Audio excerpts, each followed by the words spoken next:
Hello, everyone. Welcome to a new episode of Super Geeks, episode 5, season 2, episode 5, I should say. Wow, I can't believe it's episode 5 already of season 2. Joining us, as usual, so far this season, is Carlos Pedrosa. How you doing, Carlos? Always great to be here. And can you give, as usual, just in case, you never know, one or two people might suddenly catch on to us and they haven't heard the other ones. Can you give a little brief summary of your creds to the geekdom world? Sure, I am a screenwriter and independent film producer. Started out producing and writing for Star Trek Hidden Frontier and Star Trek New Voyages. And I currently operate the Axe Monitor website, which is tracking the aftermath of the Axonar case, as well as other related copyright cases, which we'll be hearing about later in this show, and other fandom-related news. Awesome. And I'm your host, George, also known as Chooch99, and Sun Sales with us today, too. How you doing, Sun? Hello, everyone. I'm doing okay.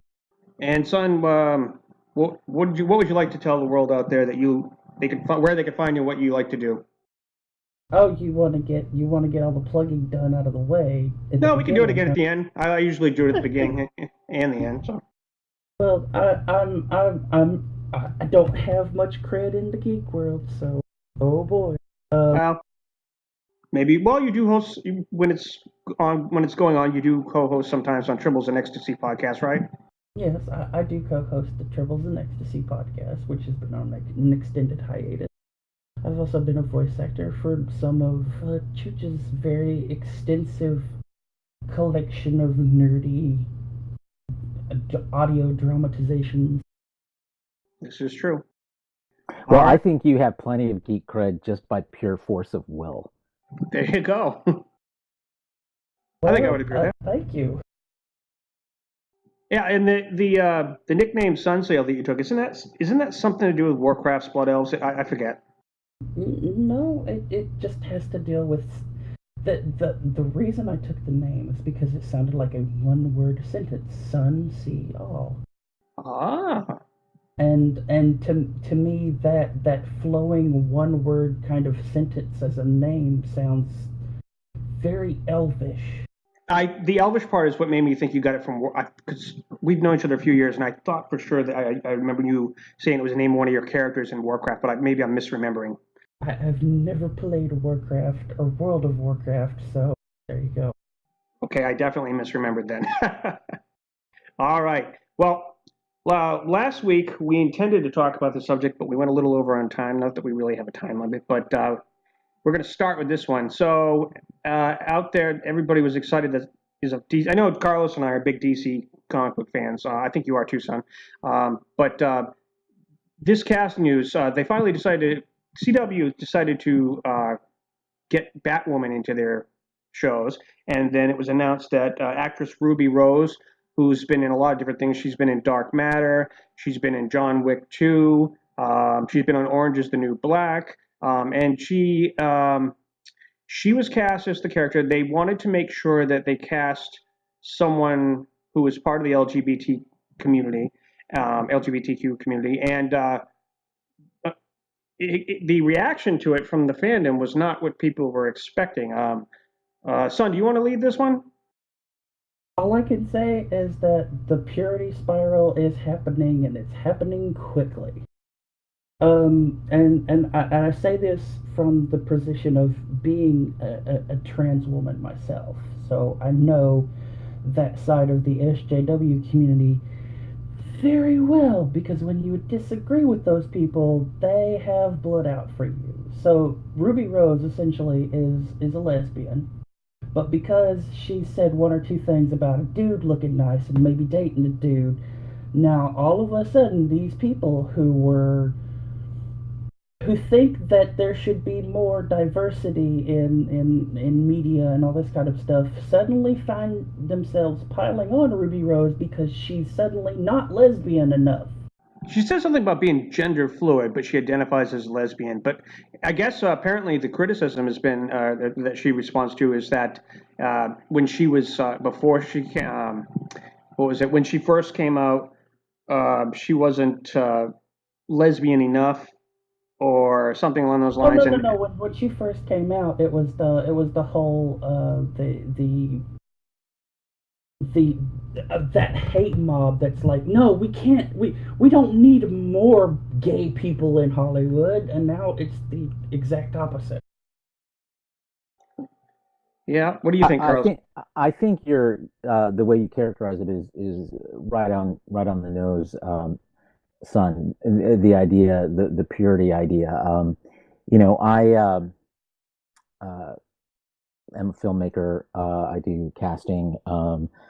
I work for occasionally as a consultant, as an associate for a friend of mine who is a casting director. Um, and honestly, I'm not sure what gay enough means. I think that for a lot of us in that community, uh, there's this like unspoken set of criteria that never seems to be, and a lot of us end up feeling that way, that we're not enough. And I just, it's such a fungible, unknowable thing. There's no strict set of criteria. Therefore, all it does is it's being wielded as a weapon just because, either you don't like the fact that this kind of character exists and is being highlighted in a mainstream show, or you have an agenda around what you think characters like this are supposed to be. And the reality is that characters like this are supposed to run the gamut of a lot of different things. There's not just one perfect Jewish lesbian that only can represent uh, uh, Batwoman. I mean, there's just not. Over the history of comics, there have been a lot of different iterations of what Batwoman is and what she looks like and what costume she wears and how she's related to Batman, and all these things, they change, they evolve, they grow. And I'm going to vote on letting letting this casting change and evolve and grow, um, and let her work speak for itself. She is an actor first. I think it's great that someone who's part of the community is being cast in a role that's part of the community.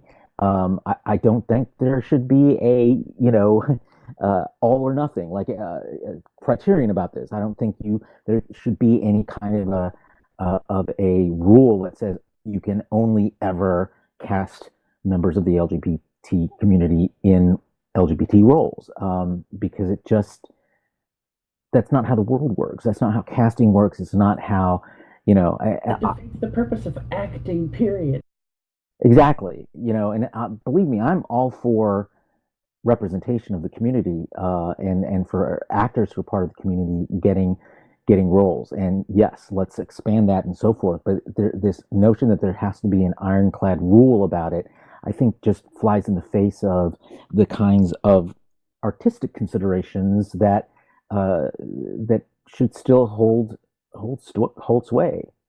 One thing I've noticed too is when Alex on Supergirl, the character came out, she came out on the show. Now, I don't recall there being any backlash. Of course, the character on the actress is straight, as far as I I'm aware from what I read, and the character came out on the show, but I don't recall there being a backlash about this. Now I'm wondering, I don't know if it's because Kate Kane, aka Batwoman, the difference is that she starts out a fully realized, confident gay character, and that she knows who she is, that she's already been out for years.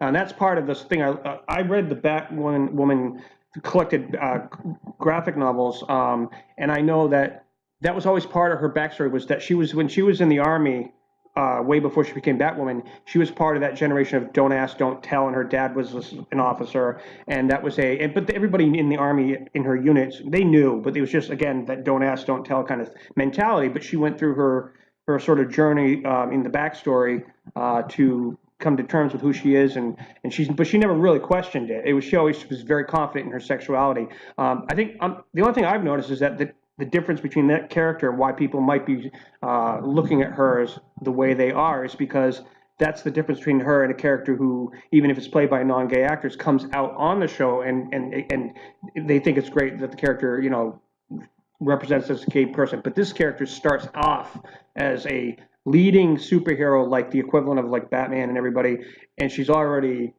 fully embraced who she is and her sexuality. And I'm wondering if that has anything to do with part of the passionate reaction to this. I think that's probably part of it. I think there's a lot of dynamics at play here. One of them is, the role of Alex on Supergirl is there is no comic equivalent. That's true. Of the character, so there's no pre-existing history investment by people in what she's supposed to be like. Whereas with there's no screaming, it's not canon. Yeah, I mean, and that's one of the other dynamics as well. The notion of canon, although, I think it's preposterous to lay that kind of thing between or the comics same thing with Sarah in Legends of Tomorrow, who was very, pansexual. Yeah, I mean, I think it really has much more to do with the fact that it's the lead in the show, and because she's been around for a while now, when people have made up their minds about who they are and what their personal connection is to this character, that they have an emotional investment in the way that she is portrayed. And if it's not portrayed in a way that that lives up to that emotional connection, then that's where you run into trouble, and that's where we're running into trouble here. And I think I'm a fan of how Ruby Rose did in Orange Is the New Black. I think she deserves a chance to show what she's got, and to bring this character to life. And let's see what she's how she's going to make this character a real person. To some extent, you have to trust creators around why they choose the people they choose. They will sometimes make mistakes, but in that case, you vote with your feet, or your whatever finger you use to change your remote. My guess is she's going to end up surprising everyone. I mean, back when they cast Grant Gustin as Flash, I remember, because you and I, Carlos, remember when Barry Allen was always a blonde, and I mean, the reaction a lot of fans had to his casting, even though it was so minor, like his having dark brown hair. I remember, like, when it would be like the equivalent of, say, Supergirl, if they decided to reimagine her as being a brunette or a redhead instead of a blonde. That part of the hair color is part of her image, her iconic image. And Barry, even though it was under the mask, he was always a blonde. I didn't care that it was brown haired versus blonde. That's a silly little thing, as long as the actor could pull it off. And of course he won everybody over. Now everybody thinks he should be the model for the Flash, or I should say Barry Allen. But I think that Ruby Rose, as far as physicality and her, even down to her haircuts that she usually has, the style, she nails Kate Kane. The only difference is are they going to make her wear red wigs and things like that. But that's minor, because her red hair was always built into the mask. She always had the short hair underneath. But either way, even if they decide to take liberties with that, she's physicality-wise, she's pretty much a perfect casting choice. Now, as far as her acting goes, she was good in Orange is the New Black. She was kind of hit or miss in other shows, but I think that they picked her for a multitude of reasons. The CW hasn't really cast anyone who can't act that good, as far as I recall, as for a lead role. I have confidence that that the casting department knows what they're doing, and that they're good directors too. They're going to make it so she's going to pull it off. So I'm not worried about that at all. It's just as far as I think it's a shame that the toxic fandom. It's unfortunate that this is kind of a, like you said earlier, son. This has been something that's been going on in the LGBTQ community, apparently, for a long time. Even like, for example, someone's bisexual, they're not bi. That's some people in that community don't consider that a real thing. They think it's a cop out, or you're just experimenting or whatever. I've heard all these different stories over the years of people complaining about that. So I think it's translating over into this, because this character, Batwoman, a lot of people, she's not a well-known character in the mainstream as far as people who don't read comic books. This version of Batgirl, as Carlos and I both know, began a few years back in the New 52. This is the version where Kate Kane became the first out lesbian superheroine character that DC ever had, that was a mainstream character. But the versions prior to her that go back to the 1940s, I believe, was always a separate character that wasn't a lesbian or a main. She was always a temporary Batwoman. It was never something permanent. So obviously that going forward, they talked about how they wanted her to have her own series. Obviously, it's going to depend on how well what her reception is in this crossover event that's coming up. And as far as the portrayal of Kate Kane, Carlos, how do you feel Ruby Rose is going to be as far as the difference between her as Batwoman and as Kate Kane? Well, I think that all comes down to the writing, the way it's conceived, and so until I see a pilot, I don't know, I'm willing to give her a chance as an actor, and I'm willing to give the writers and producers a chance as creators to take their best shot, and I want to see what that best shot looks like, and then I'll make up my mind. I would like to say that the one thing that I absolutely enjoyed about Discovery, like Star Trek Discovery, is that we had a gay relationship that was already established and well underway, and it was a kind of loving relationship. Right. Yep. Stop writing these teen gay characters that are superheroes in this whole discovery phase, pardon the pun, of their sexuality. I understand that they're a teen, so they're discovering all this stuff about themselves, but it's going to always be a mess. If you're going to have a gay character, make them have already been a gay character. Make them confident as that character, because it does nothing but bolster the superhero side of them. Which is why I think that Batwoman was a groundbreaker, because there have been gay characters in DC and Marvel before, but they weren't big characters. Like I remember back when that new version of Earth 2 came out, although I think that was after New 52. But they made an iconic character, the Alan Scott Green Lantern, the original, pre-Hal Jordan. Right. They made the Earth 2 version when they relaunched Earth 2 a few years ago, gay. Now his Earth 1 counterpart was not gay, and he had children and all that, but some people may have felt like, well, yeah, you had to make the gay version. It's kind of like the Sulu in the JJ universe. The argument as to whether he's gay in the Prime, and them saying, like, just because he's gay in the alternate universe doesn't mean he's gay in the Prime. That kind of, some people look at those things as like a cop out kind of thing. Like, well, you're saying he's gay in this version, but it's not the main universe character. Batwoman is this version of Batwoman that they're using. The New 52 is.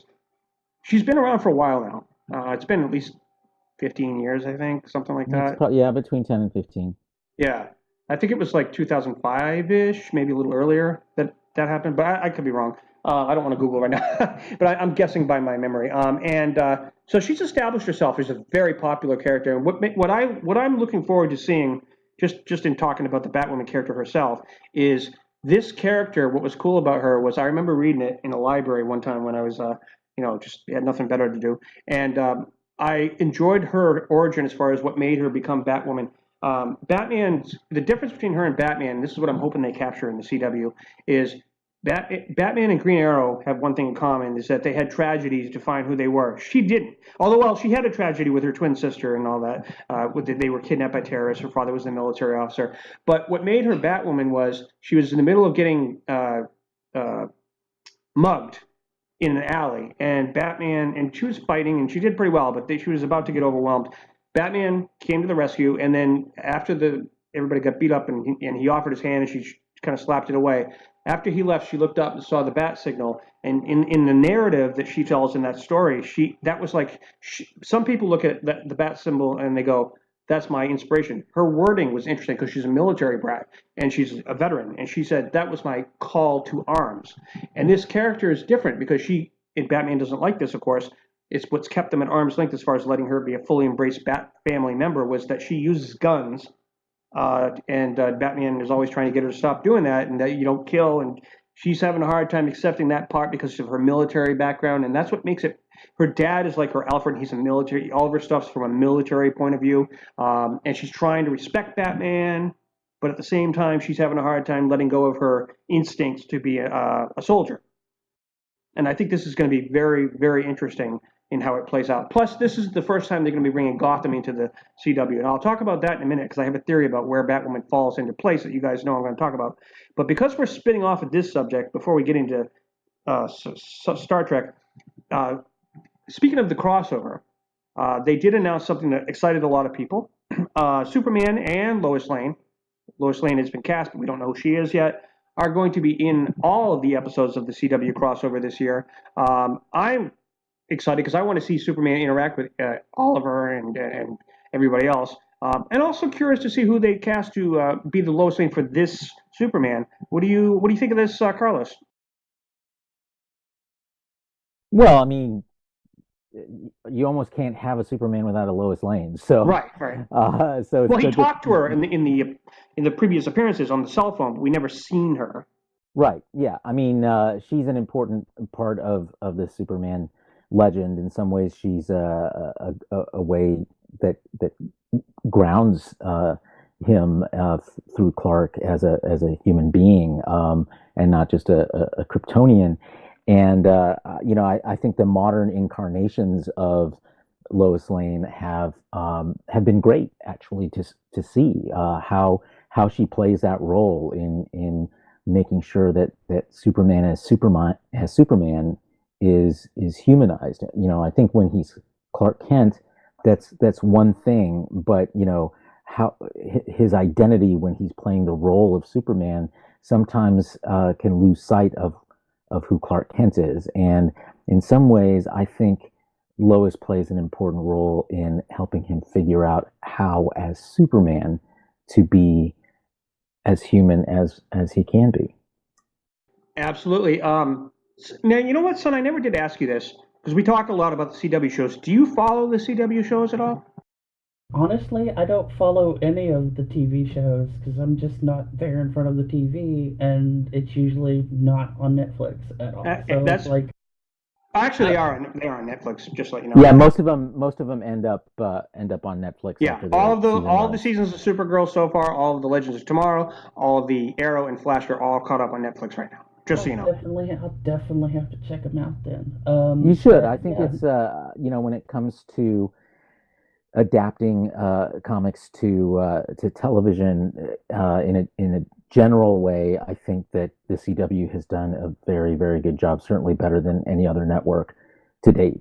They may have made some missteps here and there, but in general, I think there's a sense of faithfulness to the original material, as well as an expansion of it in new directions that are afforded by the television medium. The Tyler Hoechlin, I think I pronounced his name right, the one who plays Superman currently, blew everybody away when he appeared in season 2. He's from Teen Wolf, and he reminded me and a lot of my friends of the optimistic Christopher Reeve type Superman. And it was interesting that they allowed this to happen at the same time that they had, because in the whole reason why they didn't have Batman in Smallville was they used to have an embargo where you couldn't have if they had things in development in the big screen. You couldn't have them on the small screen, like Batman, for example. And they lifted those rules. Jeff Johns changed that so that Superman could actually appear on Supergirl instead of just being a faceless, blur or whatever, like they did in season one, where he would show up, but they'd have some excuse where you couldn't see his face directly. So they finally cast their version of Superman while at the same time we have a Man of Steel on the big screen, and nobody's confused. They accept it. It's just this is the TV Superman, and Henry Cavill's the movie Superman. And then they got a Flash on the small screen and a Flash on the big screen, and it's nobody seems to be bothered by it.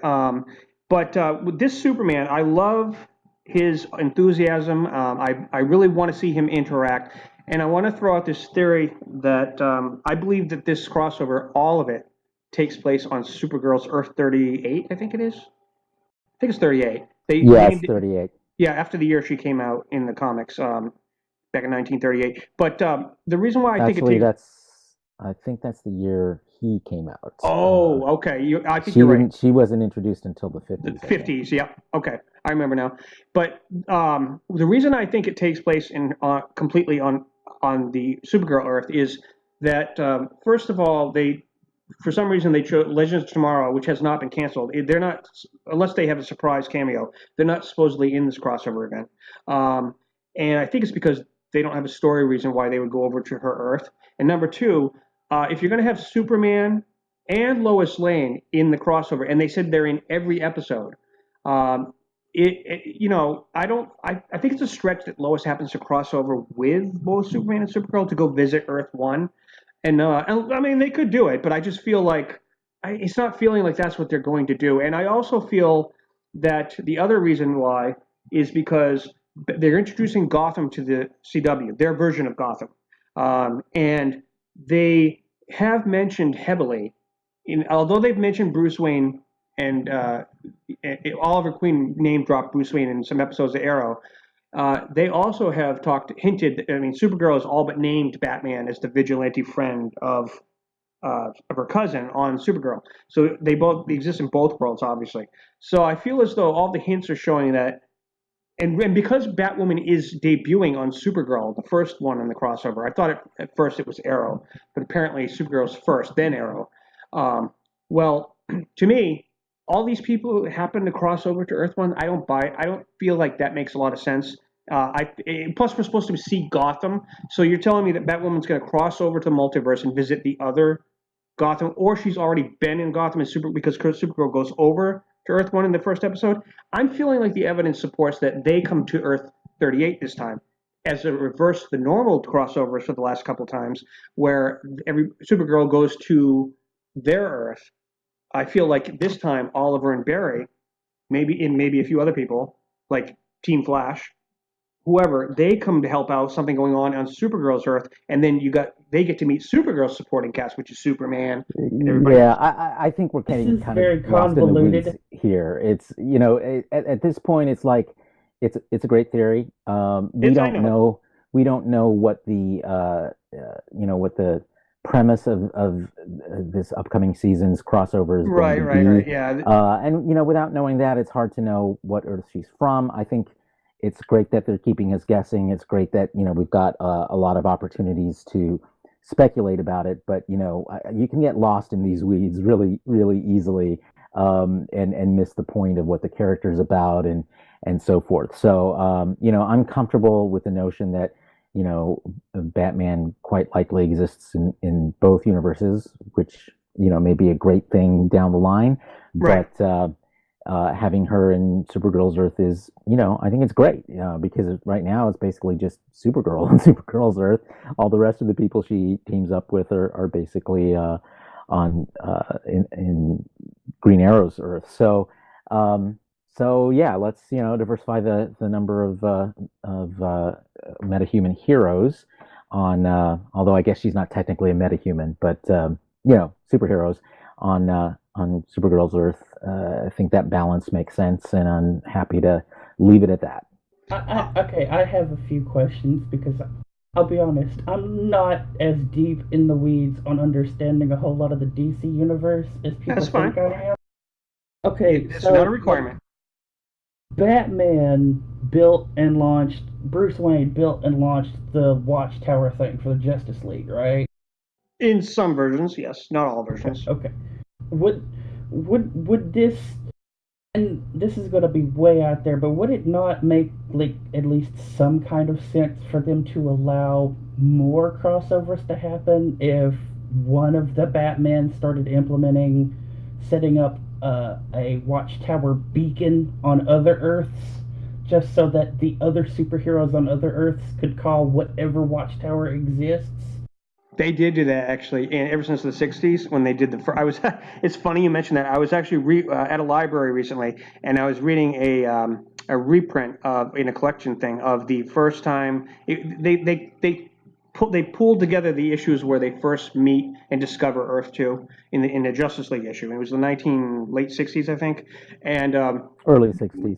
early '60s. Okay, and they actually, by the time all said and done, they actually, and it becomes they did an annual every year after that, where the Justice Society from Earth 2 and the Justice League would get together and just hang out. But oftentimes, like the CW crossovers, there would be some crisis that would make them have to all work together for some fight, whether it's on multiple Earths or whatever. But something would always end up happening, and they did establish a way to, just like you said, son. It's funny that has been a thing. Because, like, all this discussion that I'm hearing about crossovers is just like, is there not, like, some kind of universal interdimensional beacon or satellite that is just No. I sitting think out there? it's way too early in the mythology around these shows for something like that. They're basically at the very beginning of of awareness of these other Earths and traveling to them occasionally. The notion that there's any kind of formalized system for how this all it comes together, I think is still too early. We may grow Okay. in that direction in future seasons, but I feel like it's Because probably way too early it's, mythology wise for that to be the case here. we're definitely seeing a whole hell of a lot of crossover, and it's like, okay, there's a lot of crossover going here. You'd think somebody who's an adult in charge, which would be Batman to me, Well, they would did. want to set up some kind of Well, something to track all this. well, they did. Cisco at the end of the first time Supergirl met everybody, the invasion one. At the end of that crossover, because Barry stumbled upon Supergirl's Earth by mistake when he was trying to increase his speed to fight Zoom with this tachyon device on his chest and he traveled too far through the multiverse and ended up in her Earth. Well, once they figured all that out and all that, they explained it in the show. Cisco, who is a character on the Flash, who's also known as Vibe, and he now has the power to open up portals to the multiverse anyways, but he gave Supergirl a device that if she, and you can send a message, you can like basically ping, hey, I need help. So Yeah, now she it's just a device. I mean, the thing is, right.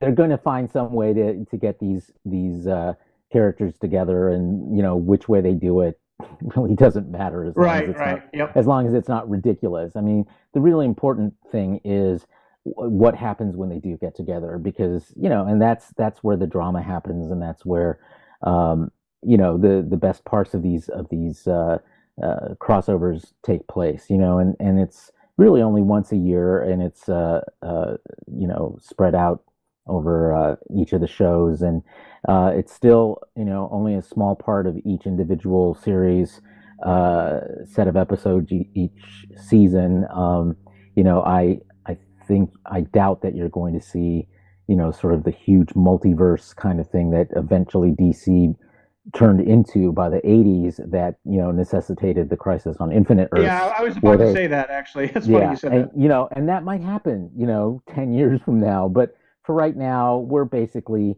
just around the Silver Age, the equivalent of the Silver Age of comics when Flash discovered that there was an Earth 2 and another Flash, and so we're just a little bit beyond that. So I think we've got a ways to go. For now, each of the series is really going to focus on the development of each of the characters, and I think that's the proper place to put majority of your dramatic emphasis for each show. I just realized something, Carlos, it just hit me. We were talking earlier about how this is the comparison with like the Sulu of Star Trek Beyond, is gay versus whether the Prime one is. I just remembered Captain Cold. Right. I mean, in many cases, when you create a new universe, sure, you create a whole new set of possibilities. So great. There's no rule that the characters in one should be exactly the same as the characters in the other. In which case, why would you have an alternate, reality? So, great. Let a thousand flowers bloom. And Wentworth, well, and Legend of Doom. Wentworth Miller, the guy who plays Captain Cold, Leonard Stark, is in real life gay, and he was playing Captain Cold as well. The Earth One version was straight, as far as we know, because he was in love with Sarah. We don't know if that meant he was, possibly fluid. But the point is that his Earth X version was allowed to be fully gay and have a relationship with the Ray, who's played by Toby Whitehouse, who you might remember, son, from the Doctor Who episodes with the Titanic, and he was the midshipman who Jack hooked up with in David Tennant's final episode at the bar. Yes. Yeah, I just thought I'd throw that little memory in there since it just kind of lined up what we were talking about. All right, well, switching gears a little bit. This is a topic that I found very interesting, and it's right up Carlos's lane. And when I say lane, I mean that without the obvious joke, pun intended. Carlos, why don't you walk us through what's going on with Star Trek Discovery's little drama going on with a little lawsuit? Yeah, I mean, I think at this point it's a very little lawsuit, but it's certainly starting to make some news, and will probably last at least a little while. So about 9 months ago or so, last October, there was some stirring in the social media world about the discovery that the tardigrade in Star Trek Discovery that facilitates transdimensional and teleport and so forth, that it was eerily similar, supposedly, to that tardigrades in this video game that hasn't even actually been released yet, called Tardigrades, developed by a guy in Kuwait, and he started getting emails from people. Anas Abdin. I think I pronounced it right. Anas. Yeah, Abdin? Anas. It's Anas. Okay. Yep. Anas Abdin. So, people started telling him, they have the same thing in Star Trek Discovery, and so clearly they stole this from you. And so then he started going through and looking at comparing his game with the characters that appear in Discovery, and found, what really honestly appeared to be superficial similarities, and tried to turn them into, well, you stole my characters, when the similarities really are superficial. I mean, it's like, yeah. he has a girl has red hair and guy has blonde hair. A black girl with messy curly hair. It's like, you've just described a huge portion of the African and African American people on the planet. There's nothing unique about your character otherwise that speaks to it having been stolen from you. But anyway, he complained to CBS. At that point, he felt like CBS might take some kind of legal action against him, because he'd actually independently developed his game before anything about any details about Discovery were ever publicly known. And so he was hoping to avoid any kind of, anyone saying, well, you stole your ideas from Discovery. And but then I think over time he kind of went even beyond that and go, wait, maybe they stole the ideas from me. And so he put together, this graphic that shows, similarities between characters and some situations and so forth, and put that out there on the internet. And the reaction to it has been, basically by people who don't like Discovery or don't like CBS, many of whom are still smarting from the way they believe CBS treated the fans because of the Axanar lawsuit. They're like, yeah, go for it. They clearly did steal this from you, and so forth. But I don't think under any real legal analysis that's going to stand up, at least based on on what I've seen in the legal complaint that was filed this past week in the Southern District of New York Federal District Court. I'll be honest, I haven't really read the AXA monitor thing, but I do have a little bit more background information before the dismissal of this is not a released game thing keeps coming up as a legitimate way to just excuse the lawsuit. The guy created the game. He put it on Steam under the Greenlight system, which is a system for voting for games to be placed on Steam. And this was around 2014, 2015. It was greenlit, but in the middle of this, Greenlight was still in the process of approving his game to be put on Steam, which is why it wasn't released yet. So it is a finished game. Well, the thing I've always understood about, and I kind of wish Michael Heyman was here, he's good at this copyright topic, but for what I've understood about copyright is it's all about what the court looks at is they look at what they call points of similarity. And there are a lot of points of similarity here. I mean, I think he might have a case. But, of course, I'm not a legal expert. I'm just going by things like this when Sony was sued by White Wolf, or they sued White Wolf about the vampire thing for their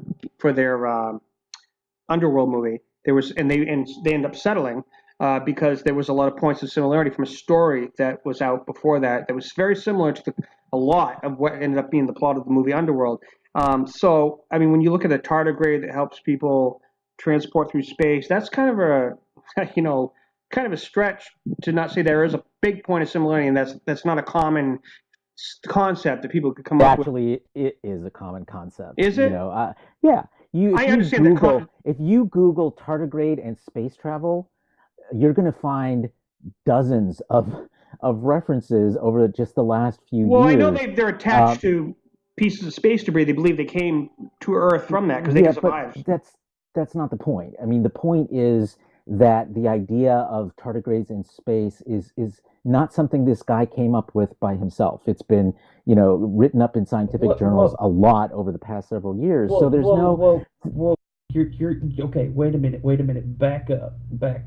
There's a distinct difference between tardigrades in space and tardigrades as jet fuel to travel through space. Right. Well, in Discovery, they're not the jet fuel; they're the navigators. So, there's really not a one-for-one kind of parallel between tardigrades as they're portrayed in this game and how they're portrayed in Discovery. It's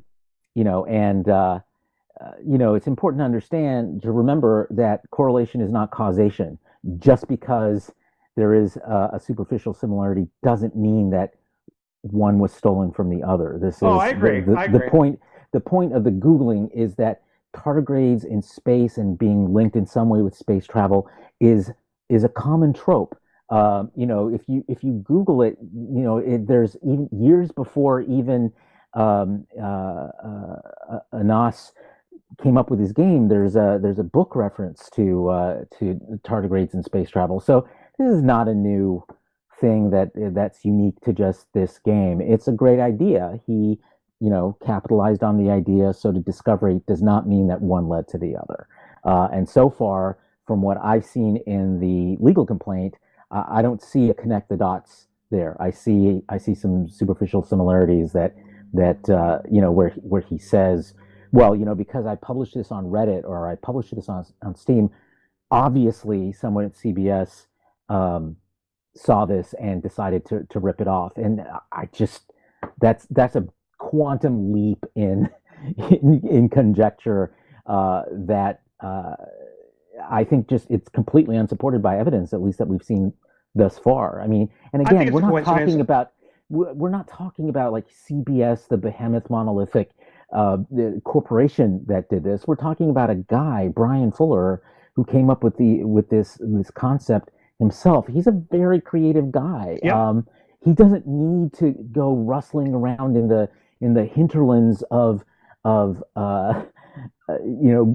game development on the internet, in these little corners of the internet, to find ideas when there's plenty of inspiration and plenty of creativity native to him that he can employ to come up with these ideas. And I think that given that he has a track record for that kind of activity and that kind of creativity, that to me is a lot more persuasive than this notion that, because one followed the other, one therefore caused the other. And of course, that is one of the biggest, logical fallacies out there. So I agree. so far they don't make the case. And this is the same exact argument that pisses me off against Disney when Disney does the same exact shit, especially with shit like Cars.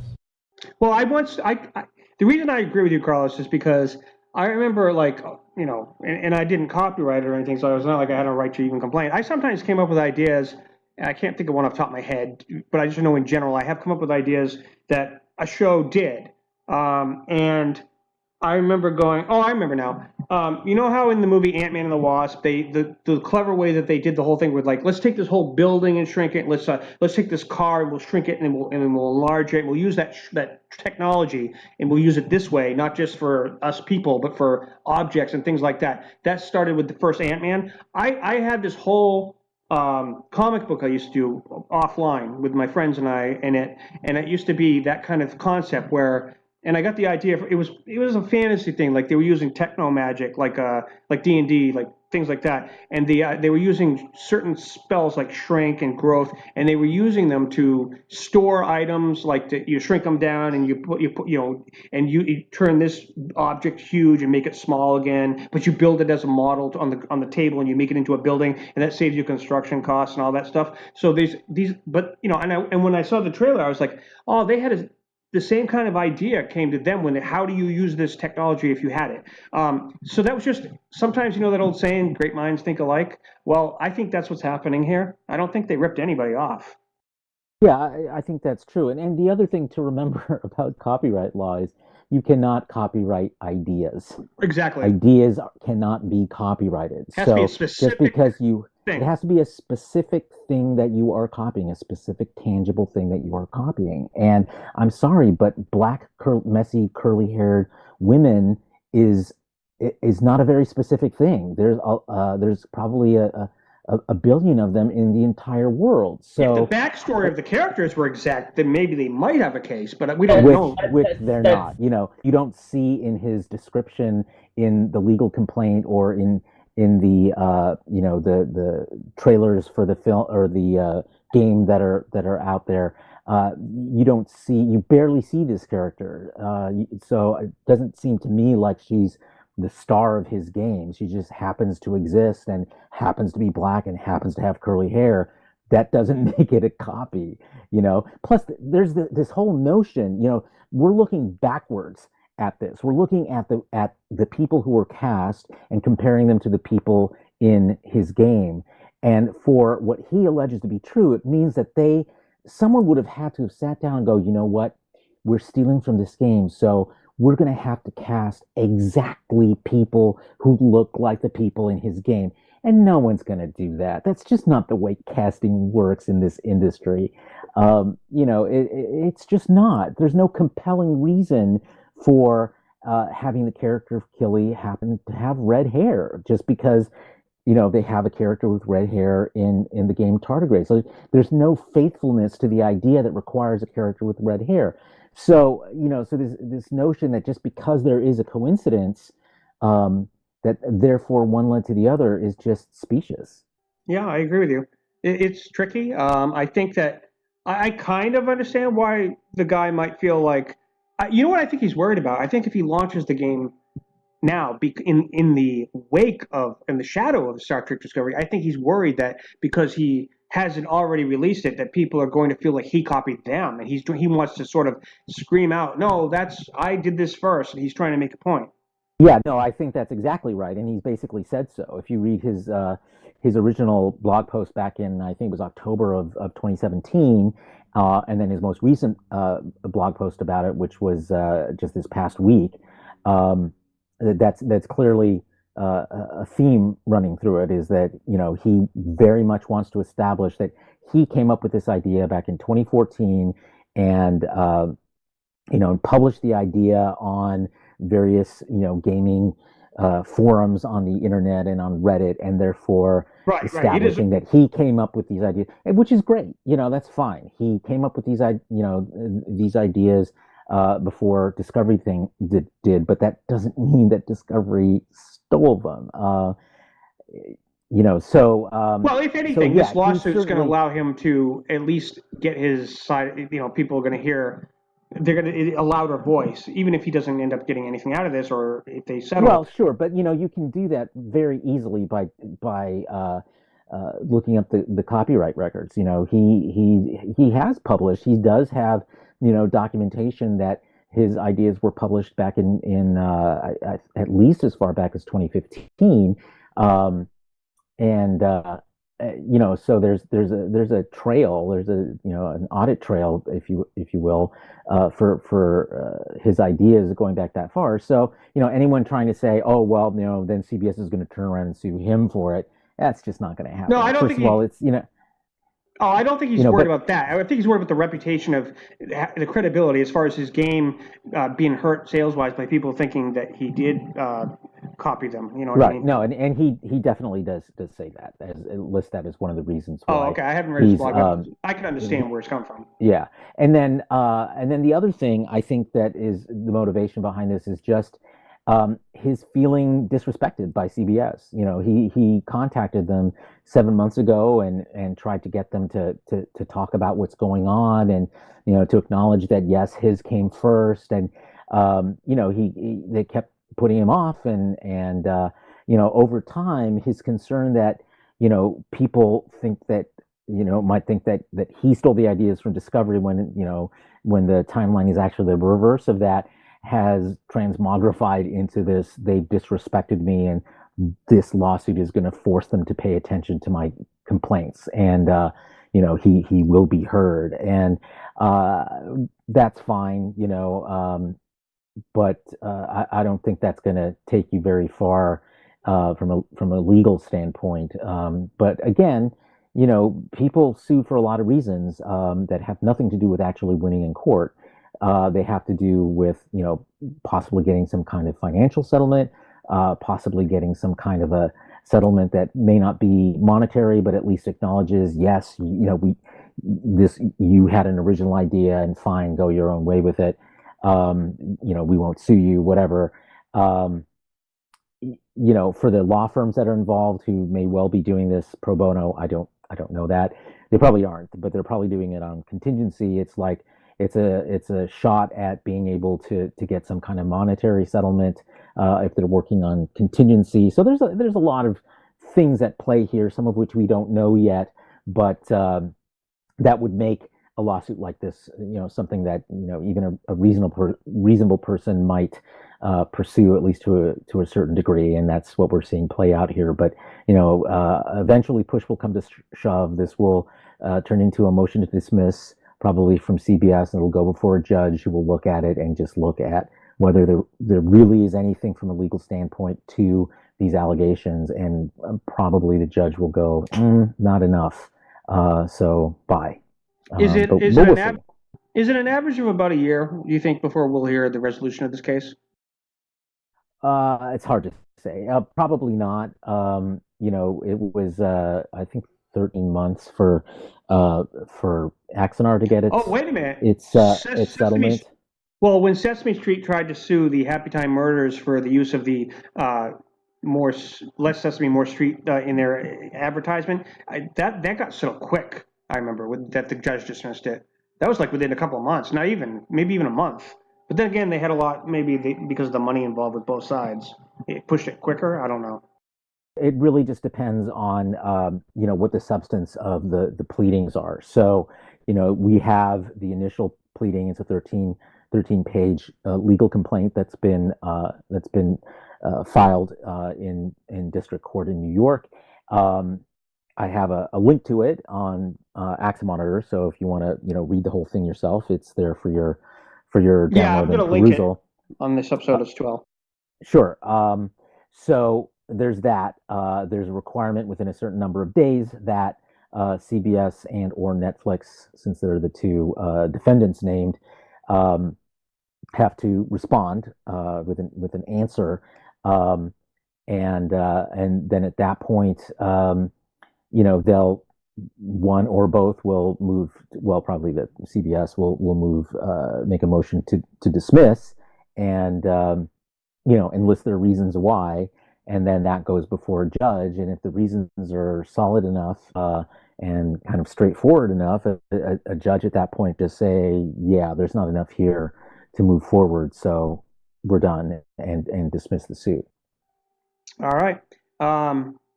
Okay. Before I move on to the next subject, Son, do you have any final thoughts about the lawsuit situation? I'm actually going through the what is it, the filing right now, and it does say the original work also concentrates on a main character whom is accused of treason. The original work also concentrates on a main character who is a space botanist. That's kind of weird. Yeah. Well, not really. I mean, the thing is that then it lists who the space botanist is, the fictional character named Carter. So essentially, his Stamets is the main character, and his Stamets is the dude who's accused of treason. Oh, okay. Right, which Stamets in Discovery isn't, and even with the Michael Burnham thing, she isn't accused of treason. She's accused of mutiny, which is a totally different thing. It is a different thing. Yep, you're right. So there's a lot of this equating of things that aren't really equivalent is something you see a few times in this. And this is exactly why the lawsuit between Pixar, Disney, and the guy who wrote another version of the Cars script and pitched it to Disney and then was dismissed, and then suddenly Cars comes out, that lawsuit was dismissed. Yeah, I mean, that's what pisses me off about these companies. Well, I mean, it should piss you off more if that's your concern about the judges involved, because they're the ones who are dismissing the suits. But the reality is, like it or not, is that suits like this have a very, very difficult time not being dismissed moving forward, because, and I've seen suits with a lot more going for them in terms of substantive similarities between what the plaintiff is alleging and what the defendants have done, that end up getting dismissed. I mean, the famous, Rocky IV, I think, lawsuit. I didn't know there was a Rocky IV lawsuit. Yeah, there was. There was a guy who wrote a treatment for Rocky IV and submitted it, and apparently they got it or something, and they didn't use it. They came out with their own Rocky IV, and he, sued them. There was a few things that they had in common. He sued. Oh, it sounds like the DS9 Babylon 5 lawsuit a little bit. Oh no, there wasn't a lawsuit. There was a no. There was no lawsuit in right, that. Right. This one was an actual lawsuit, and the judge, dismissed it. So, so you have to have a lot of similarity. You have to have some intent. You have to be able to show the people you're saying stole your ideas that a reasonable person would conclude that yes, they had access to it, and just the reason that it's posted on Reddit doesn't mean that you can show a clear connection between Brian Fuller and and this tardigrade game. I mean, that's the legal hill that Anas is going to have to climb in order to make a persuasive case for a judge. It is interesting. I'm really curious as to where this is going to go. Although I think I'm leaning on agreeing with you, of course, that this is going to get dismissed. I don't think it's even going to be settled. It doesn't feel like they have enough. But we'll see. Anything can happen. Yeah, it all depends. People settle for a lot of reasons, and that often have very little to do with the actual merits of a case, and may have much more to do with PR, with the interference of marketing for the show that's being sued. I mean, there's a lot of other factors at play that have zero to little to do with whether actually there was any kind of. He said it in this filing that he didn't want to have to do it, but because he was getting yanked around, he's filing the lawsuit. So Yeah, it's not exactly. respect a little bit. Yeah, and judges don't really like people using the legal system to like work out their emotional problems. Yeah. So that will not work in his favor. It won't. Judges want to see that there are clear legal connections that you can establish, But that you what's can that? draw between one thing and another. And like I said, this is a steep legal hill to climb, even in the best of circumstances. And I don't think we're quite in the neighborhood of best of circumstances. Yeah. Well, And Most. the I other thing guess is, he's seeking damages, statutory damages, when, if you look at the timing of when his copyrights were registered, he may not be eligible for statutory damages, in which case he'll have to show actual damages, and that's going to be a lot harder to demonstrate. So in the filing, he's going after profits that were made by Netflix, by CBS, and so forth, from Star Trek Discovery. But he's going to have to show how those profits, that money that was made, was money that would have gone to him had this not existed. That's going to be a hard case to make, and I don't think that his initial legal complaint has enough there to establish that. if So just he under the has law, the well, well, I mean, just under if the the game law, is he's got to finished, do it within 3 months of when the infringement happened, or 3 months from his publication date. Well, the publication date was back in 2015 and 2017, but the copyright registration wasn't until, for one of them, March of 2018, and the other, um, uh, or sorry, June of 2018. That's 3 month window after the premiere of Star Trek Discovery, and the first time that we saw the tardigrade depicted in Star Trek Discovery. So he's falling out of those 3 month windows on either side. That does not leave a lot of room open for damages for him. But doesn't it copyright? I could be wrong, but doesn't it copyright? Doesn't it grandfather if you can prove when you established this IP, or is that not even? Does it have to be from the actual date of filing? No, for you can sue from data publication, but the problem is that if you want statutory damages, It has to your be from the copyright actual. it has to be within that 3 month window, either three Okay. months before the infringement occurred, or 3 months after the publication date. So All right. uh, so yeah, I don't see, if I'm reading the copyright records correctly here, I don't see that he's falling into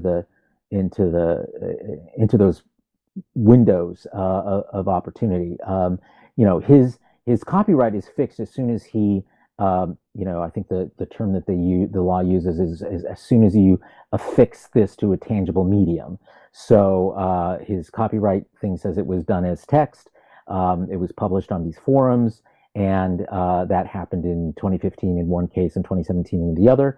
And for him to be eligible to sue under those terms of publication, he would have had to have registered those copyrights within 3 months of 2015 in the case of the first copyright, or 3 months of the 2017 one. And that didn't happen. Those copyright registrations didn't happen until spring of 2018. So long after his publication date, and long after Star Trek Discovery had already aired. And this news broke because he did that vlog, right? The one that's on your website that I saw on YouTube. That's how people found out about it in general. It's public lies. Well, no, the way he found out about it was because he No, I mean had. him telling everybody. As far as like, he did that vlog to inform the public what happened, right?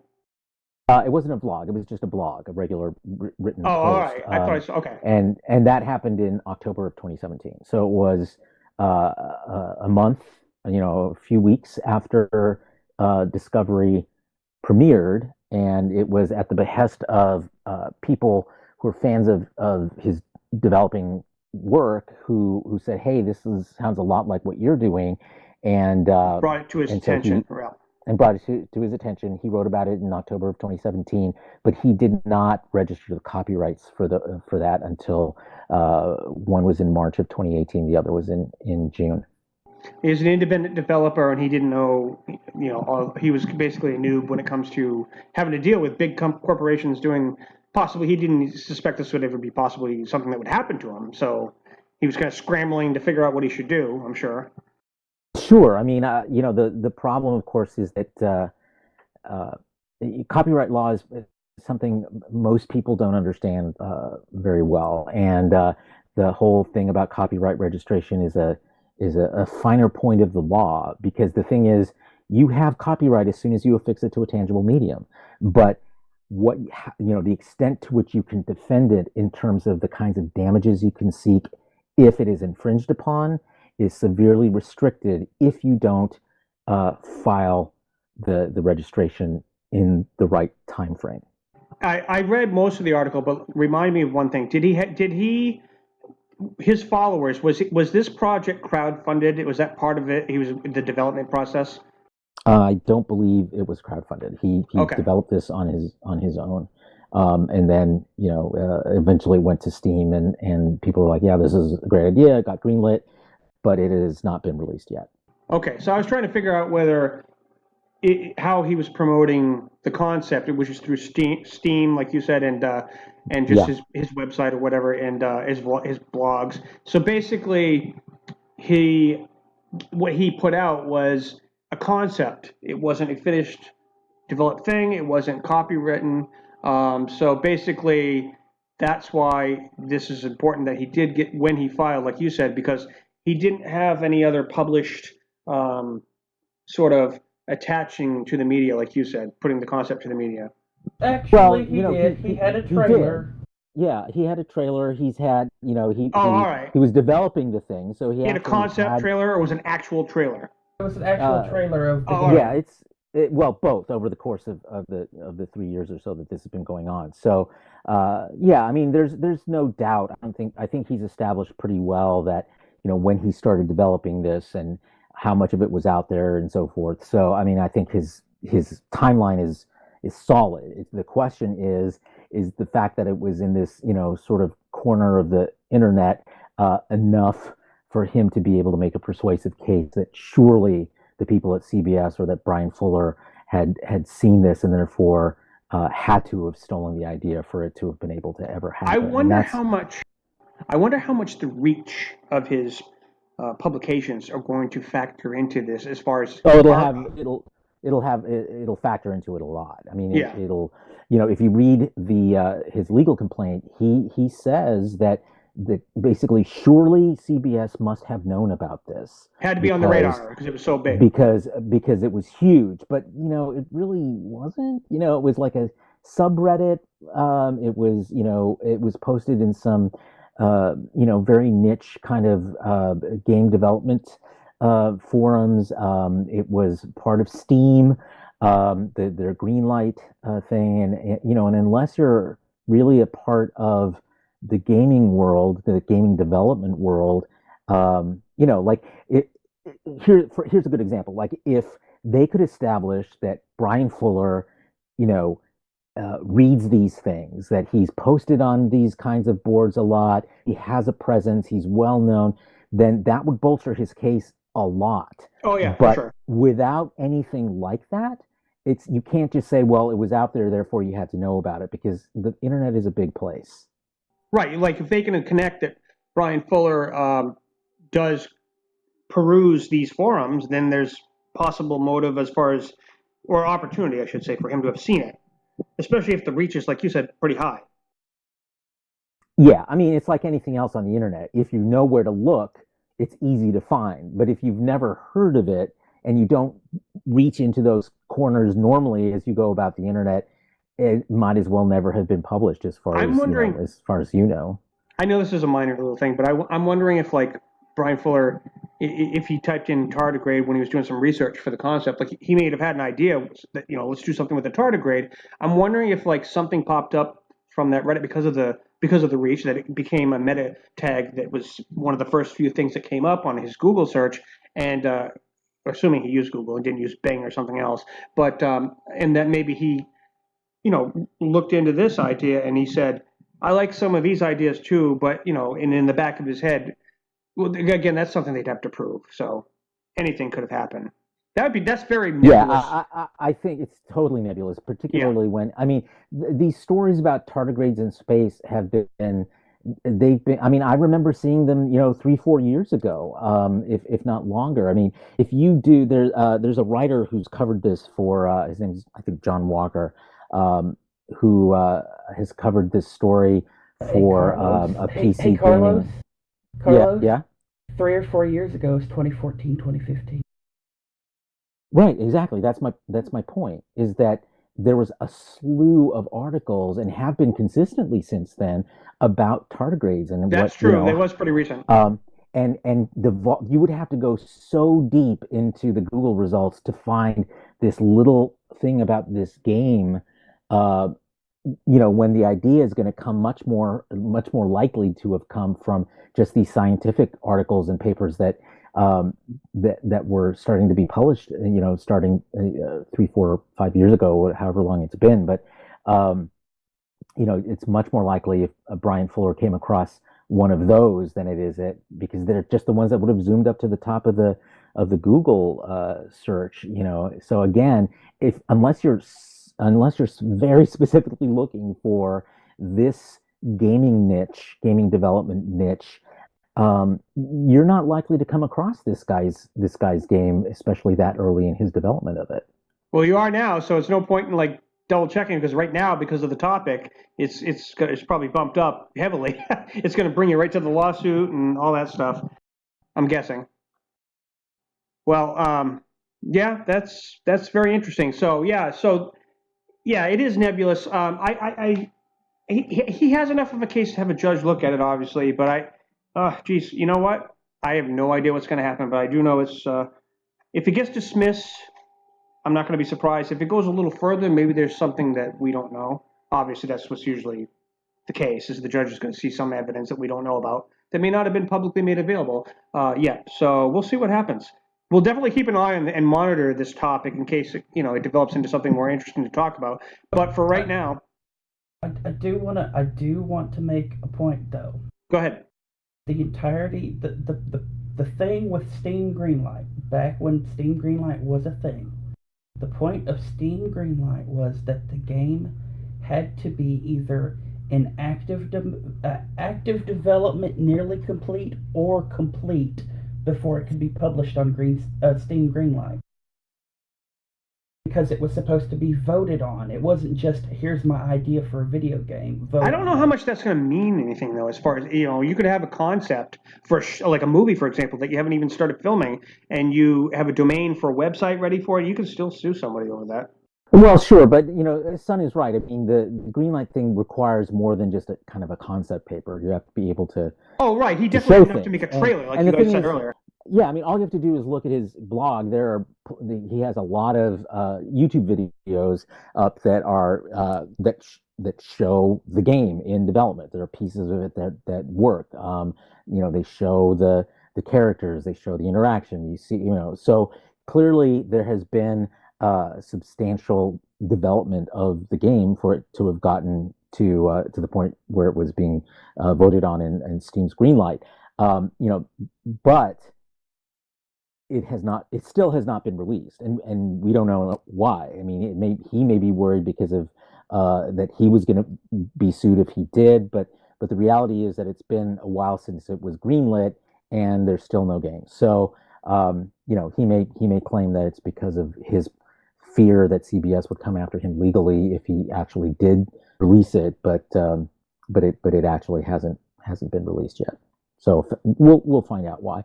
One last thing in response to something you said about some secret piece of evidence that we may not know.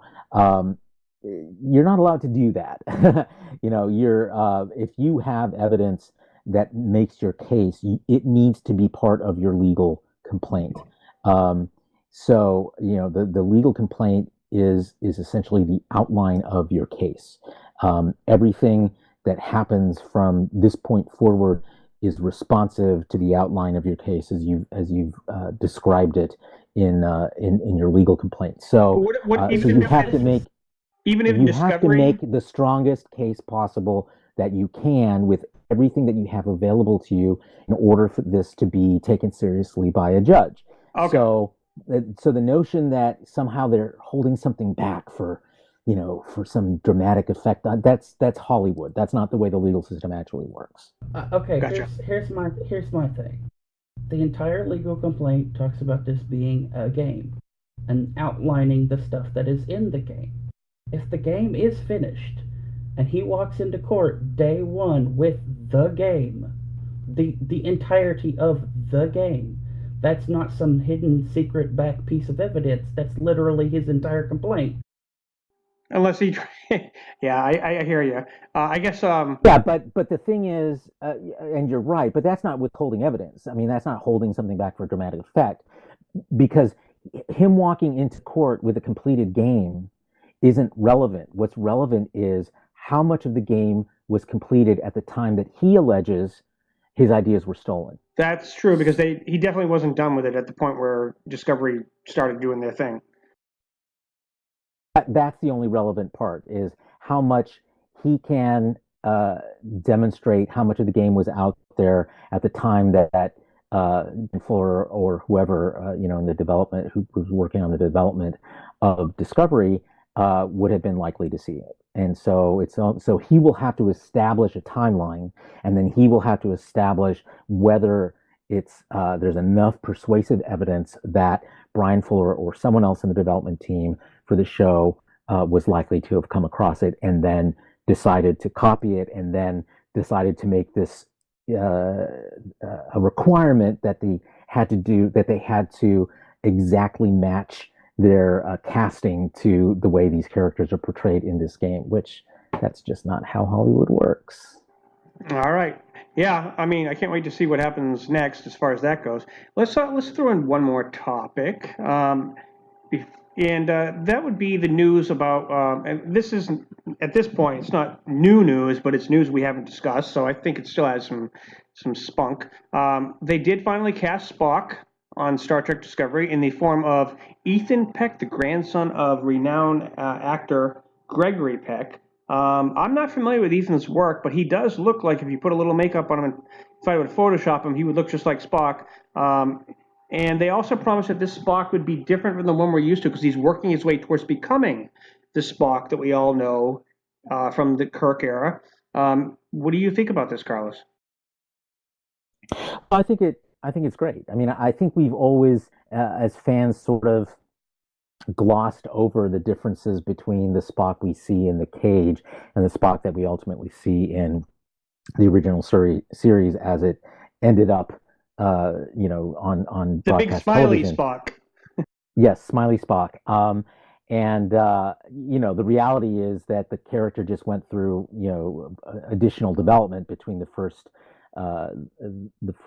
Yeah, I think they called him a Vulcan. I think they called him a Vulcanian back then. Yes, Vulcanian. So there's a lot of canon contradictions at play between what was originally a never to be aired pilot and the show that ultimately did get onto NBC in 1966. So the idea that we're going back and sort of retconning, why Spock would have been more emotional in the cage, I think that's a great thing to pursue. It's something that distinguishes the Spock that we're going to see in Discovery from the Spock that we know from the original series and the movies and so forth.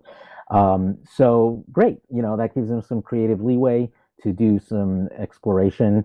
The trailer seems to bear that out, and it gives, I think, an actor some real potential for exploring a character in a way that could be compelling for an audience.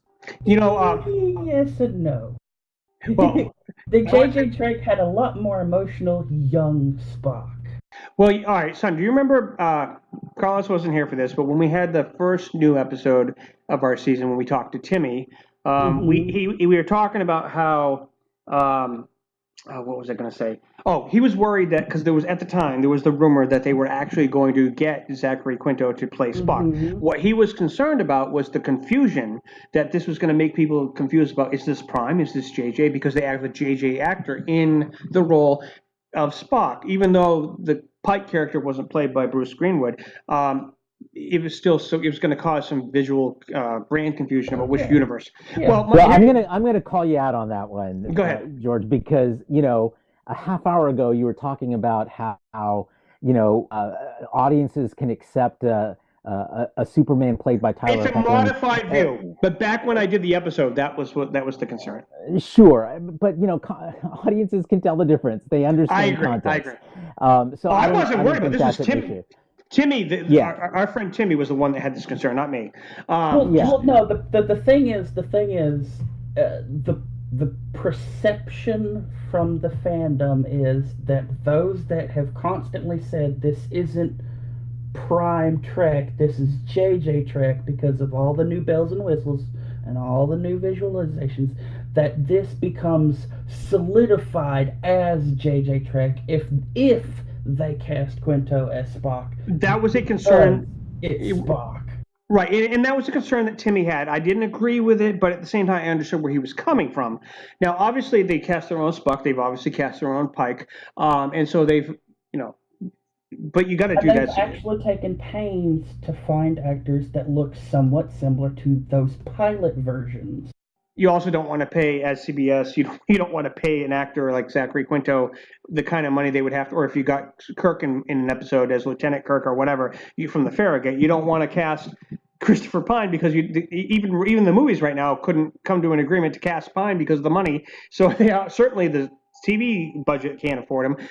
So obviously that's part of the reason was you pick an actor you can afford who can still pull off the role, not some seasoned credited movie actor, and bring him to the small screen if he's gonna not accept a pay reduction without like breaking your budget. That's a no-brainer right there.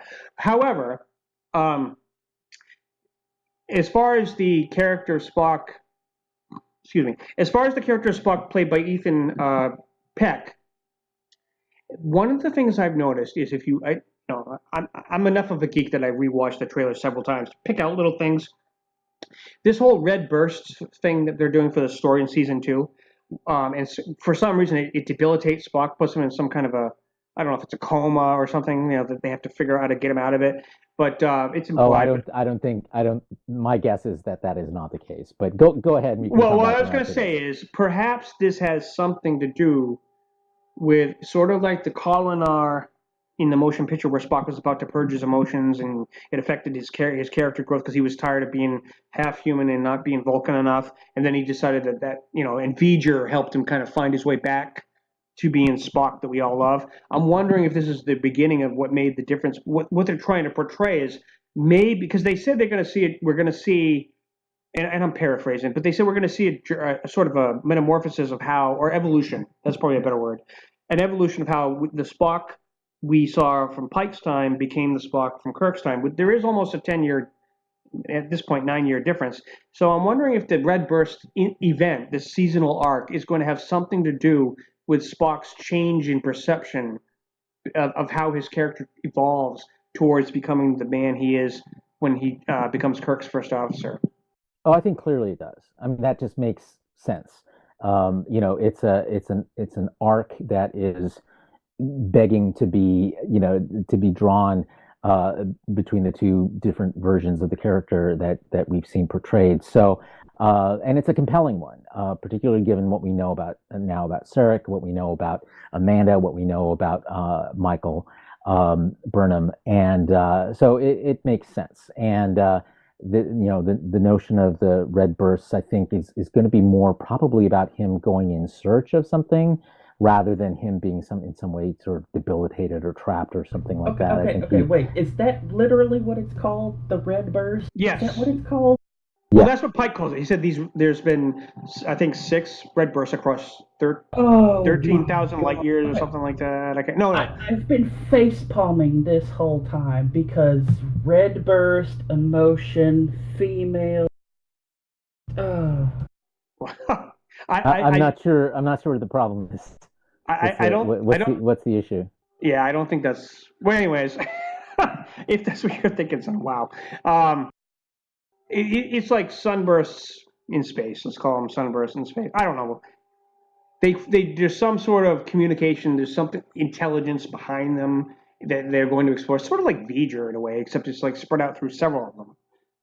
So they're trying to communicate. We don't know if it's called. He says it's called Declaration of Malice. He said, or a communication attempt to say hello, or I'm paraphrasing. Well, the point is we don't know. He doesn't. Right. Therefore, we as the audience don't know. What we do know is that they're an event. It's affecting Spock somehow. It's affecting. But affecting can mean anything. It can mean that it made him so curious that he needed to go off on his own, and that to learn more about it, and that was. I got the implication it was a telepathic thing because of the way that we have no idea. We don't. Well, we have one clue. There's a scene in the trailer where he's like. Michael's hovering her hand over his comm badge, like it implies that that's Spock laying down, like he's somehow impaired.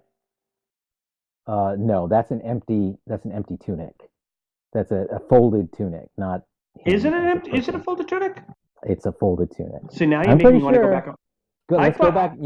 Let's go back and look. But that's the way I remember seeing it. Well, I got the impression they were doing because the voiceover there is Pike saying, basically he's gone, and so that's what we hear is the voiceover, and the image that we see is her putting the hand on the tunic, which to me looked like it was folded, like put away, which means that he's whatever he's off doing, he's not doing it as a Starfleet officer. Hold on a second. You're looking up the trailer, aren't you? Well, I'm gonna find the actual time index so I can just have us all look at it at the same time. Because this is I don't know. Look, I'd rather wait for the season and just. I totally agree with you, son. It's like we know too little. Speculating so much this early is basically us just spinning our wheels. I mean, I love getting in the weeds at times. I found it, but hold on. Go ahead, you guys keep talking. Well, I was just saying that you're right. You're right. There's nobody in that uniform. You're right, Carlos. I'm looking at it. I froze it. I didn't notice this before until you said that. I wasn't looking at the neck. There's nobody in that. That's a tunic. Right. You're right. You are correct. I just there's so much in the trailers for this season that just makes me go. Did you guys? We never talked about this, but that comedian Tig, what's her last name? Tig Notaro. Yeah, the one from that one spot where she says, where she talks about, she says, "Oh, we're heading into a nebula or whatever," and she's like, "Oh, thank God! For a minute there, I thought we were all gonna die." I was watching an interview with her on James Corden on the Late Show. And she was talking about how she's no idea because she had the guy who played the new Sulu, John Cho, is that his name? Mm-hmm. Yeah. So the two of them were on the show together and talking about their experiences with doing anything with Star Trek. And she said some stuff like, "I had no idea what I was saying." She goes, "I was looking at a green screen and going, oh, is this person in a cocoon?" I don't know. Obviously, I don't know if that's a spoiler. That's like she said something about a cocoon and how her character had to react, and she wasn't looking at anything but a green screen. And she was so funny though. I think she's going to be.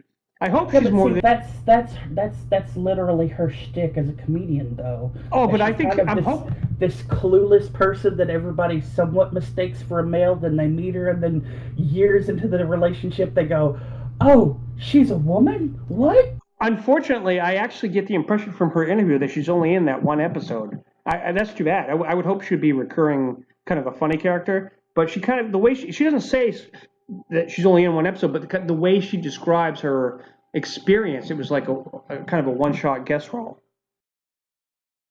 which is a shame. Yeah, my guess is that we saw this in the first season too, that there were people that we thought were going to be a bigger part of the cast that we actually end up seeing very little. What was his name? Ensign Connor, who, when he was cast, it was made it sound like it was a big deal. He was part of the main cast and so forth. He ends up getting killed in the first episode.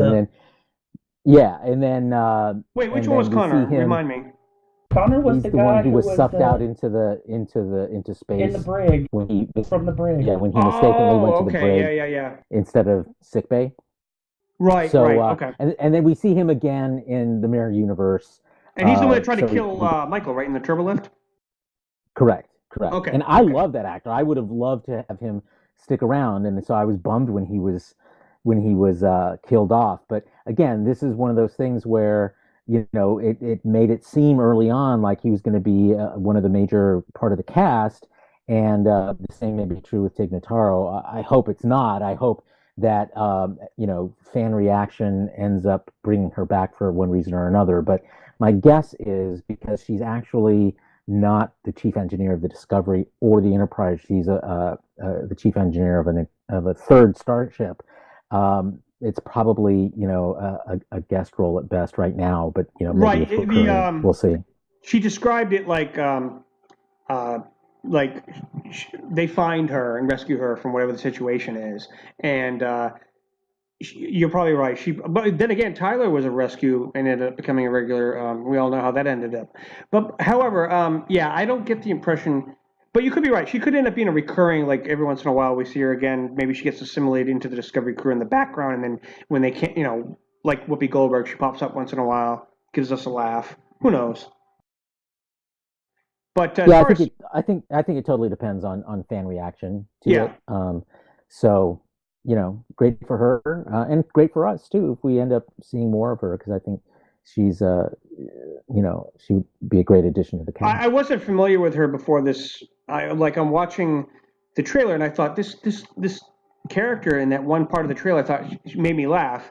I wasn't familiar with who she was at all as far as an actress. But then I happened to be watching James Corden and she was on there with John Cho talking about just their experiences with Star Trek. And she's talking about her experience, how she had no idea, she had never watched Star Trek.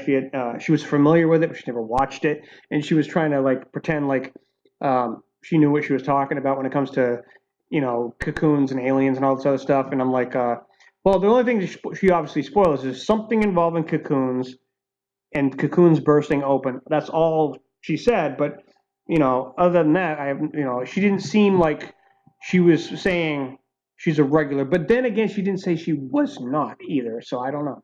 Hey, Well, I maybe mean, the I tardigrade's think coming back, because didn't the tardigrade make its own cocoon?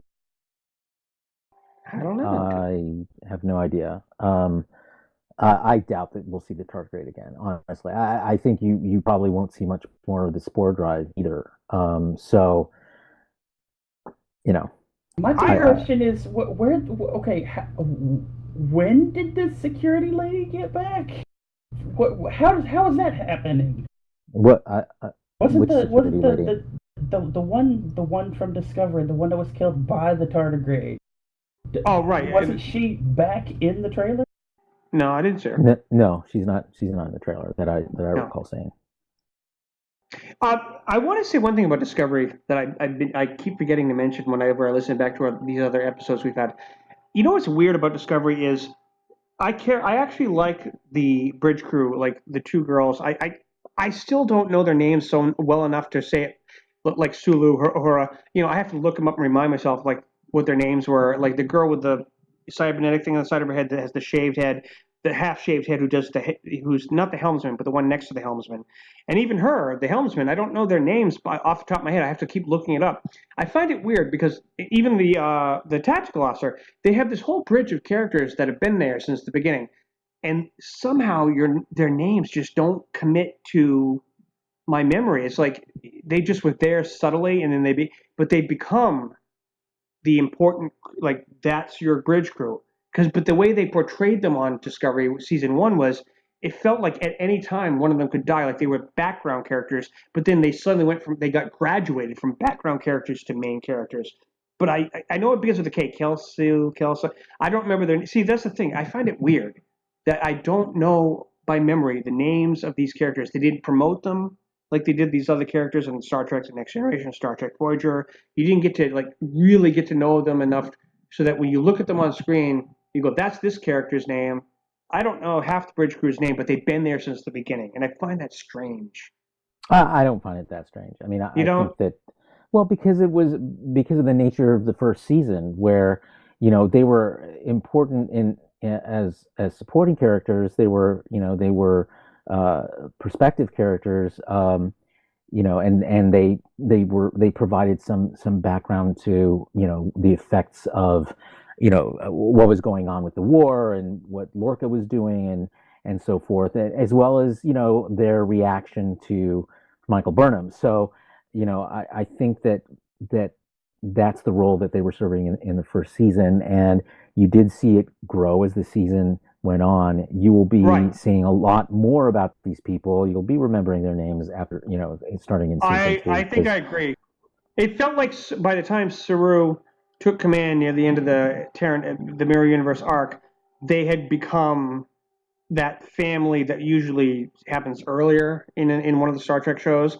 But it took like till the end of the season to become where they're a team, and whoever's left, because some of them died. I think that might be part of the reason too. Is I don't know, but it'd be like we didn't know who was going. I kept hearing they were treating it like Game of Thrones, like who's going to die you don't know, but still you usually know those characters pretty well before that happens. The security chief, the girl that Sun mentioned that got killed by this tardigrade when it stampeded on her, she came back when she was the Mirror Universe version. She was part of Lorca's team, and I don't remember her name, but she was a good actress. But you get, and then what's left by the end of the season, I feel like those are the characters. The dust is cleared from the war. The dust is cleared from all of the betrayal and everything that happened in the first season. And what you got left is the beginning of a family, a bridge crew. I think it was the guy who plays Cyril who said, Anthony Rapp, I think his name is. Yeah. And he said, what you're seeing is the formation of a bridge crew. Doug Jones plays Saru. Oh, Doug Jones. Yeah, okay. Well, why was I saying Anthony Rapp? He's another guy. But he Doug plays Jones. Stamets. Okay, right. Okay, I got them mixed up. But he said something along the lines of you're seeing the formation of the bridge crew. Yeah, exactly. I mean, it parallels what's happening with Starfleet.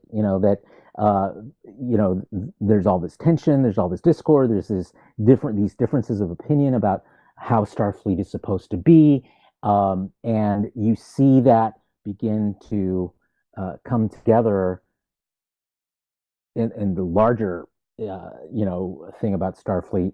At the same time that you're seeing a similar kind of process playing out amongst the bridge crew on the Discovery, and that's just good parallel story tracks that that I personally really liked. All right, the Federation is at war. That's right. Okay, well, wow, we're heading into the 1 hour 41-minute mark. This has actually been a longer episode than usual, but that's okay. Good conversations sometimes go a little bit over. I don't have an exact locked-in time. I just try to, for the sake of audience retention, keep it a little under 2 hours. I mean, so yeah, I think we had some great topics this week. So I want to thank you guys for joining me, and we're hopefully going to have a couple of new people to help join us next week if all goes well, and to offer some interesting perspectives on whatever topics come up. Because every week it seems like lately there seems to be something to talk about, which is good. It keeps shows like this fresh. So I want to thank you guys for joining me as usual. Just as a reminder, because the show is so long, and of course I'm going to put it in the show links, of course. Carlos, people can find you on Axmonitor, correct? Yep. Axmonitor.com, is that what it is? Or, no, that's .com. Yep. Okay. Yep, that's where your blogs are and everything. And, Son, you don't really have a website, do you? I have a Facebook fan page for people who want to follow me there. Sure, what is it? Facebook.com/Sunsealfan. That's SUNSEAHLFAN. All right, and of course I'm George Chooch99. I always post the links to things I want you to look at on the show notes and commentaries. So I want to thank you guys for joining us for episode 5 of the second season of Super Geeks, as always, and hope for you to join us next time. See you next time.